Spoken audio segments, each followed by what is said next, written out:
सिंह तरकस, आप देख रहे हैं द तरकस। और आज हम उपस्थित हैं जौनपुर जिले के जो कृषि विभाग के आला अधिकारी हैं, उप कृषि निदेशक जयप्रकाश जी। और आज हम उनसे चर्चा करेंगे खेती और कृषि विभाग के सामने इस खास तौर से कोरोना काल की जो चुनौतियां हैं वो जरूर हम चाहेंगे कि हमारे दर्शकों तक उनके जरिए पहुँचे। जैसे मेरा कई सवाल हैं, लेकिन कोरोना के नाते जो डिस्टेंसिंग है इस नाते बार बार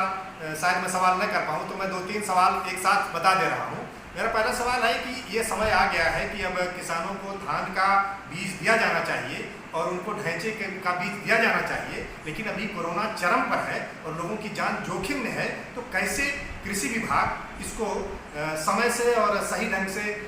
कर पाएगा, कैसे उसको अंजाम दे पाएगा? क्योंकि एक तरफ किसानों के जान की भी रक्षा करनी है, कर्मचारियों को भी बचाना है, और अभी बीते दिन चुनाव में भी तमाम कर्मचारियों को जान से हाथ धोना पड़ा है। तो मैं इस अवसर पर जो हमारे बड़े अनुभवी अधिकारी हैं, जिन्होंने बड़े अच्छे ढंग से अपना अंजाम दिया है अपने कार्यकाल को, तो मैं उनसे चाहूँगा कि वो इन बातों को ले करके और अपने खास जो उनके अनुभव हैं वो भी हमें बताएं। तो डॉक्टर जयप्रकाश। देखिए, आज इस कोरोना काल में हमारे जो अन्नदाता किसान भाई हैं, विगत पिछले वर्ष में भी जब कोरोना का संकट आया था तो उन्होंने संघर्ष करते हुए अपने फसलों की बुआई, कटाई, मड़ाई करके जो है अपना प्रदेश का, अपने देश का नाम जो है अग्रणीय रखा था, और बहुत बड़ा योगदान था हमारे किसान भाइयों का। इस समय हमारे किसान भाई चूँकि रबी की फसल कट चुकी है, खेतों में जो है, खेतों से खलिहान से जो है अपने घरों में पहुंच चुके हैं। बहुत सारे किसान भाई जो है अपने अनाज को जो है बेचना चाहते हैं। सरकार द्वारा ये व्यवस्था की गई है कि क्रय केंद्रों पर जाकर अपना जो भी उत्पाद है उसको जो है वो वहाँ बेच सकते हैं। मैंने कृषि विभाग के अपने जो भी क्षेत्रीय कर्मचारी हैं उनको निर्देश दिए हैं कि हमारे किसान भाइयों को हर स्तर से जो है सहयोग करें और अधिक से अधिक जो है किसान भाई क्रय केंद्रों पर पहुँचकर अपने जो भी अन्न उत्पादन किए हैं, जो बेचना चाहते हैं, उसको बेचकर अपना उचित मूल्य प्राप्त करें। किसान भाई, अब खरीफ की फसल, खरीफ का सीज़न आ गया है, इसके लिए खरीफ की तैयारी भी हम लोग जो है कर रहे हैं। सारे अपने कर्मचारियों को निर्देश दिया गया है, सभी राजकीय कृषि बीज भंडारों पर धान का बीज, ढैंचा का बीज ये पहुंच गया है, और लगातार और भी बीज की आपूर्ति खरीफ से संबंधित है वो राजकीय कृषि बीज भंडारों पर आपूर्ति किया जा रहा है। किसान भाइयों से मेरा अपील है कि कोरोना को दृष्टिगत रखते हुए सोशल डिस्टेंसिंग, 2 गज की दूरी और मास्क बहुत ज़रूरी। हम सभी, चाहे वो उत्तर प्रदेश सरकार हो, चाहे भारत सरकार हो, जिला प्रशासन हो, सभी की तरफ से जो है आपको जागरूक किया जा रहा है कि इसको ध्यान में रखकर खेती बाड़ी भी करें। अपने राजकीय कृषि बीज भंडारों से जो जिस ब्लॉक में पड़ता है वहाँ से धान का बीज, ढैंचा का बीज, हरी खाद के लिए जो प्रयोग होता है, तो बीज की आपूर्ति सभी राजकीय कृषि बीज भंडारों से पर पहुँच गई है, उसको ज़रूर खरीदें। और ये भी किसान भाइयों से अपील करेंगे कि अगर निजी विक्रेता या सरकारी जहाँ से भी किसान भाई बीज खरीदते हैं तो उसका रसीद अवश्य प्राप्त करें। उर्वरक की भी पर्याप्त व्यवस्था है, और उर्वरक जो हमारा DAP है उसकी प्रचुर मात्रा में खरीद में प्रयोग होता है, NPK प्रयोग होता है। इनकी कोई कमी नहीं है जनपद में, पर्याप्त मात्रा में हमारे पास है, और जो निर्धारित उस पर मूल्य लिखा है उस मूल्य पर जो है किसान भाई खरीदें। कहीं पर कोई दिक्कत होती है तो आप जो है जिला कृषि अधिकारी या कृषि विभाग के किसी क्षेत्रीय कर्मचारी या किसी भी माध्यम से टोल फ्री नंबर पर जो है आप शिकायत करें, ताकि उसका हम लोग जो है मॉनिटरिंग करके निस्तारण करेंगे। और उद्देश्य यही है कि किसान भाइयों को सही समय पर जो है बीज पहुँचे, सही उचित मूल्य पर जो है उनको बीज पहुँचे, और जो उनकी अनुदान की धनराशि है वो भी हम लोग सही समय पर जो है पहुँचा सके। यह किसान भाई जो कोरोना है उसको दृष्टिगत रखते हुए ये सारी खेती बाड़ी का जो है काम करता है कर रहे हैं। और हमारा किसान भाइयों से अपील है और गांव की जो भी जनता है उनसे अपील है कि अगर कोरोना का कोई लक्षण आ रहा है तो तत्काल जो है चाहे जनपद स्तर के अस्पताल हों या आपके ब्लॉक स्तर के जो है स्वास्थ्य केंद्र है वहाँ संपर्क करें, या जो भी हमारे जनपद स्तर से टीमें गठित की गई हैं जिला प्रशासन की तरफ से, उनसे जो है संपर्क करके अपनी समस्या का निराकरण करें। और क्योंकि जब आप स्वस्थ रहेंगे, आपका परिवार स्वस्थ रहेगा, तभी आप सबके लिए जो है अन्न पैदा करेंगे, और इसके लिए जो है आपका स्वस्थ होना बहुत ज़रूरी है। मैं समझता हूँ कि अब तक आप लोगों ने जो है बहुत ही संघर्ष के साथ किसान भाई अपने मुकाम को, अपने लक्ष्य को प्राप्त किया है, और इस वर्ष भी खरीफ अभियान में जो है हम अपने लक्ष्य को जो है प्राप्त करेंगे। सरकार या जिला प्रशासन या कृषि विभाग हर तरह से सहयोग देने के लिए दृढ़ संकल्प है, और जहाँ भी कहीं ज़रूरत होगी हम लोग सहयोग करने के लिए सदैव तत्पर हैं।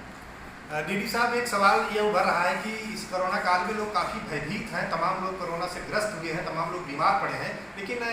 मैं देख रहा हूँ कि आपके कार्यालय में आप लगातार मुस्तैदी से अपनी भूमिका अदा कर रहे हैं, और आपके कर्मचारियों में भी अपेक्षाकृत मुझे लग रहा है कि शायद कोई कोरोना से ग्रस्त नहीं हुआ है। तो आपने क्या रणनीति ऐसी अपनाई है, आपने क्या ऐसा खास किया है कि आप बड़े आत्मविश्वास से खुद भी कार्यरत हैं और आपके तमाम कर्मचारी भी, कोई भी निर्भय होकर काम कर रहे हैं? देखिए, अपने कार्यालय में मैंने अपने मेन गेट पर जो है जो भी सरकार के बताए हुए, चाहे स्कैनर हो, ऑक्सीमीटर हो, सैनिटाइजर हो, सारी व्यवस्था हमने कराया है। और जो भी किसान भाई हमारे आते हैं उनसे हम अपने कर्मचारियों से जो है कहे हैं कि उनका ये जांच करने के बाद ही अंदर आवें, और क्योंकि जो है अगर हमारे कर्मचारी ही स्वस्थ अगर बीमार पड़ जाएंगे तो फिर हम किसान भाइयों का कैसे जो है हम सेवा कर पाएंगे। इसको दृष्टिगत रखते हुए अपने कर्मचारियों का भी हमने प्रशिक्षण दिया है कि आप अपने बचते हुए जो है दूसरों का सहयोग करें, और जो भी प्रोटोकॉल है कोरोना का उन सारे नियम कानूनों का जो है आप लोग पालन करें। और निश्चित रूप से यदि उसका पालन अगर जो व्यक्ति कर रहे हैं तो अगर कहीं पर कोई दिक्कत किसी कर्मचारी को अगर हो रहा है तो जैसा डॉक्टर साहब लोगों ने बता रहे हैं कि ये गर्म पानी का गलाला करिए, भाप लीजिए और 2-3 दवाएं हैं उनका प्रयोग करिए, तो उसका प्रयोग जो है मैंने ऑफिस में भी उन दवाओं का अपने जो कर्मचारी हैं मैंने कराया है। और इसीलिए मेरे कार्यालय में कोई अब तक पॉजिटिव नहीं है। फील्ड में जो है चुनाव में कुछ हमारे कर्मचारी लगे थे जिससे जो है वो कोरोना पॉजिटिव हुए थे, उसमें 1-2 लोगों की जो है डेथ भी हो गई है। लेकिन फिर भी हम सभी अपने जो क्षेत्रीय कर्मचारी हैं उनको मैसेज हमने किया है कि इसको बहुत ही सावधानीपूर्वक, सतर्कतापूर्वक जो है आप क्योंकि फील्ड में काम कर रहे हैं, किसानों से संपर्क हो रहा है, तो आप बहुत इसको सावधानीपूर्वक जो सरकार द्वारा बताया गया कि जो है डबल मास्क लगाइए, पानी का गलाला करिए, भाप लीजिए, 2 गज की दूरी बनाए रखिए, सोशल डिस्टेंसिंग रखिए, और भी बहुत सारी चीज़ें हैं जिनको प्रोटोकॉल के अंदर आती हैं उनको अपनाने के लिए मैंने कहा, और हमारे कर्मचारी उस चीज़ को जो है अपना रहे हैं। और मैं समझता हूँ कि इस संकट काल में जो है हम लोग इस वर्ष के खरीफ अभियान को सफल बनाएंगे। तो अभी आप सुन रहे थे जयप्रकाश जी को, जो जौनपुर जिले के डीडी एग्रीकल्चर हैं। और दर्शकों को मैं बताना चाहता हूं कि आप हालांकि शुगर और ब्लड प्रेशर जैसे बीमारी से अछूते नहीं हैं, लेकिन इसके बावजूद भी आपका अपना कॉन्फिडेंस, अपना मनोबल ही है कि कि आप सुबह 10 बजे से 5 बजे तक और कई बार उससे भी ज़्यादा देर तक ऑफिस में बैठे हुए मिलते हैं। आज 15 तारीख है और आज आप सुबह 10 बजे से मुझे लगता है कि आज भी अपनी पूरी भूमिका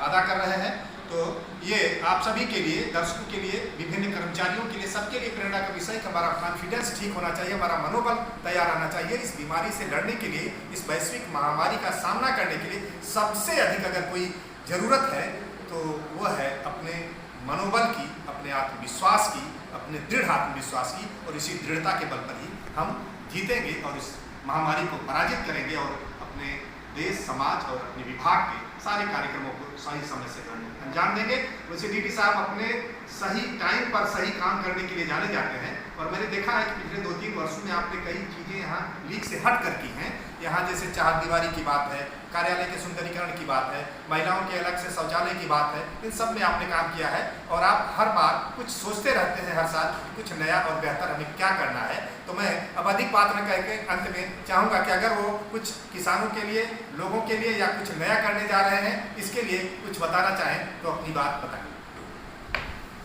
अंत में मैं किसान भाइयों से हमारा अनुरोध है, अपील है कि हमारे सम्मानित किसान भाइयों, अभी माननीय प्रधानमंत्री जी द्वारा कल 14 तारीख को पीएम किसान, प्रधानमंत्री किसान सम्मान निधि योजना का पैसा हम लोगों ने जो है इन छुट्टियों में बड़ी मेहनत करके इस डाटा को जो है भेजा था और वहाँ से माननीय प्रधानमंत्री जी द्वारा कल बटन दबाकर जो है किसानों के खाते में पैसा भेजे हैं। कुछ और पैसा है जो अभी तक नहीं आया है, वो धीरे धीरे 2-4 दिन के अंदर जो है वो भी पैसा जो है किसानों के खाते में जाएगा। तो इस पैसे का जो है आप लोग खरीफ अभियान में अपने चाहे बीज खरीदना हो, चाहे खाद खरीदना हो या कृषि से संबंधित और कोई कार्य करना है, उसमें आप लोग उपयोग में लाएंगे और अपनी आमदनी में वृद्धि करेंगे। धन्यवाद डीडी साहब।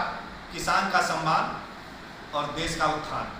यह हम सबकी प्राथमिकता होनी चाहिए। आपने हमें समय दिया, बात किया, हमारे दर्शकों को, किसानों को जानकारियाँ दी, इसके लिए आपको बहुत बहुत धन्यवाद। अगली बार फिर हम मिलेंगे और किसी और साथी के साथ आपसे बात कराएंगे। तब तक के लिए धन्यवाद।